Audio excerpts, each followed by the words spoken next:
नमस्कार, India news देख रहे हैं आप। और आज मैं फिर से बात करने वाला हूं कंजावला यानी अंजलि मर्डर केस के बारे में।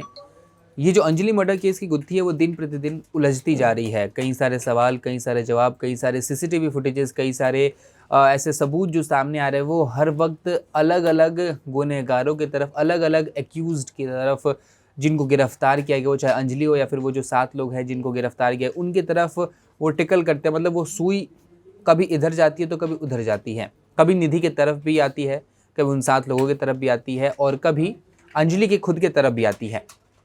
अब जो बात करेंगे वो अंजलि के बॉयफ्रेंड के बारे में करेंगे, क्योंकि अंजलि का बॉयफ्रेंड जो है वो मीडिया में आया, उसने कुछ बातें बताई, कुछ ऐसी बातें बताई जिसने सबको चौंका के रख दिया। और कहीं ना कहीं ये जो बातें बताई हैं उसने, किसने, अंजलि के बॉयफ्रेंड ने, वो कई सारे और अपने आप में सवाल खड़े करता है। और उन सवालों के जवाब कहीं ना कहीं मुझे लगता है कि उन सवालों के जवाब निधि को ही देने पड़ेंगे। सबसे पहले आपको बता दें कि जो अंजलि का बॉयफ्रेंड है वो मीडिया में आया, उसने मीडिया से ये कहा कि मैं अंजलि के साथ उस रात मौजूद था, जिस होटल में जो कमरा बुक किया गया था उस कमरे में वो मौजूद था। अंजलि, उसने ये बताया कि वो अंजलि से बात नहीं कर रहा था, लेकिन अंजलि ने किसी को भेज के उससे बोला कि वो उससे बात करे और उसको बुलवाया उस होटल में 31 तारीख की रात को। अब 31 तारीख की रात को वो वहाँ पे होटल में पहुँचा। उसको पता चला कि होटल में 2 कमरे बुक किए गए हैं। 2 कमरे बुक किए गए हैं 800 रुपये में। उस होटल में 2 कमरे बुक किए गए थे और उस कमरे को बुक किसने किया? उस कमरे को बुक किया था अंजलि की दोस्त निधि ने। ठीक है, वहाँ पे कुछ लोग और मौजूद थे। जो 2 कमरे बुक किए गए थे उसमें से एक जो कमरा था वो उसमें अंजलि की जो दोस्त थी उसमें वो लोग रह रही थी, और अंजलि और निधि रह रही थी एक कमरे में, और दूसरे कमरे में उसके जो मेल फ्रेंड्स थे वो रह रहे थे और वो वहाँ पे पार्टी कर रहे थे, शराब पी रहे थे। ये उसने बताया बेसिकली, अंजलि का जो बॉयफ्रेंड है उसने ये बात बताई है। अब अंजलि के बॉयफ्रेंड ने ये बताया कि तकरीबन 12:30 से 1 बजे के करीब में अंजलि और निधि की लड़ाई होती है। उन दोनों के बीच में लड़ाई हुई। लड़ाई किस चीज़ को लेकर हुई? पैसे को लेकर लड़ाई हुई।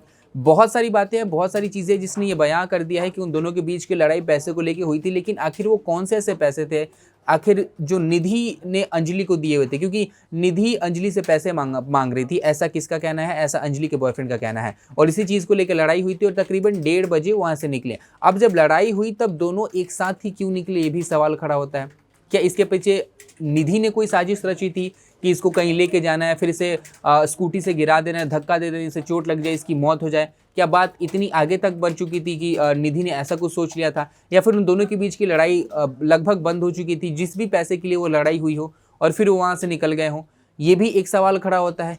और वो जो लोग जो ड्रंक लोग थे, जो शराब पी के आ रहे थे, उन्होंने ही सामने से टक्कर मारी। लेकिन अगर टक्कर मारी तो वहाँ पे अंजलि गिर गई और वो गाड़ी के नीचे आ गई, तो निधि को क्या इतना नहीं बना कि वो उसको उठा दे वहाँ से, उसके लिए चिल्लाए, उसके लिए पुलिस को वो फ़ोन करे, वो घर जाके सो जाती है।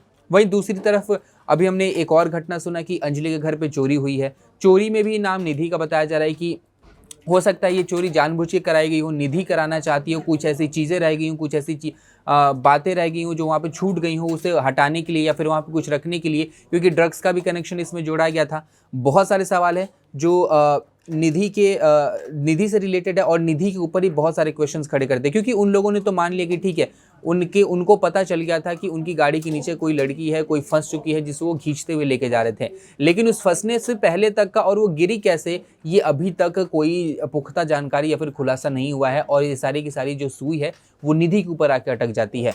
अब इन सवालों के जवाब कब तक मिलेंगे, ये दिल्ली पुलिस के हाथों में ही है कि वो कितनी जल्दी इस केस को क्लोज करती है। क्योंकि जितनी लंबी ये केस चल रही है, जितना लंबा ये केस खिंच रहा है, उतना ही ज़्यादा इसकी गुत्थी उलझती जा रही है।